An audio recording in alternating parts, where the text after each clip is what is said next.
नमस्कार। आज के करंट अफेयर इस प्रकार है। पहला प्रश्न है, कपास पर 11% आयात शुल्क कब तक हटाया गया? तो यह हटाया गया है 30 सितंबर तक। दूसरा प्रश्न है, ईपीएफओ ने मृत्यु राहत कोष की राशि कितनी कर दी है? तो ये कर दी गई है 15 लाख। तीसरा प्रश्न है, फोर्टिफाइड चावल योजना कब तक बढ़ाई गई है? वर्ष 2028 तक। चौथा प्रश्न है, Surya open source AI model IBM ने किस एजेंसी के साथ विकसित किया है? तो ये कर रखा है नासा के साथ।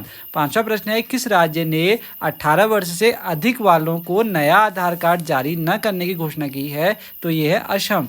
छठा प्रश्न है, समन्वय शक्ति 2025 अभ्यास किस राज्य के तिनसुकिया जिले में हुआ है? तो यह असम। सातवां प्रश्न है, आयकर अधिनियम 2025 कब से लागू होगा? तो ये लागू होगा 1 अप्रैल 2026 से। अगला प्रश्न है, आठवां, सस्टेनेबल पावर 1404 मिसाइल अभ्यास किस देश ने शुरू किया है? ये कर रखा है ईरान ने। नवा प्रश्न है, 57वीं युवा संसद प्रतियोगिता का पुरस्कार वितरण कहाँ हुआ है? तो ये हुआ है नई दिल्ली में। 10वां प्रश्न है, राष्ट्रीय अंतरिक्ष सम्मेलन 2.0 की मेजबानी इसरो ने कहाँ कर रखी है? तो ये कर रखी है नई दिल्ली ने।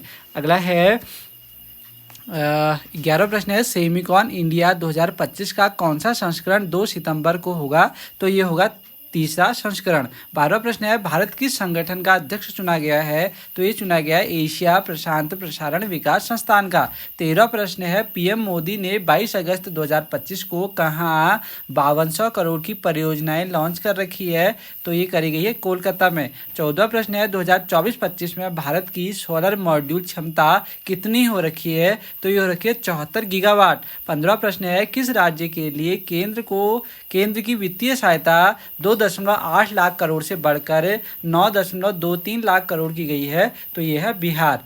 आज के स्ट्रेटेजी के 5 प्रश्न देखेंगे। अगला प्रश्न है, कवक का मुख्य कार्य क्या है? तो ये है अपमार्जक के रूप में कार्य करना। 17वां प्रश्न है, भारत में भू राजस्व व्यवस्था किसने स्थापित करी थी? तो ये करी थी लॉर्ड कॉर्नवालिस ने। 18वां प्रश्न है, संविधान सभा ने भारतीय संविधान कब अपनाया? तो ये अपना रखा है 26 नवंबर 1949 को। 19वां प्रश्न है, साधारण फिटकरी का रासायनिक नाम क्या है? तो ये है पोटास एलम।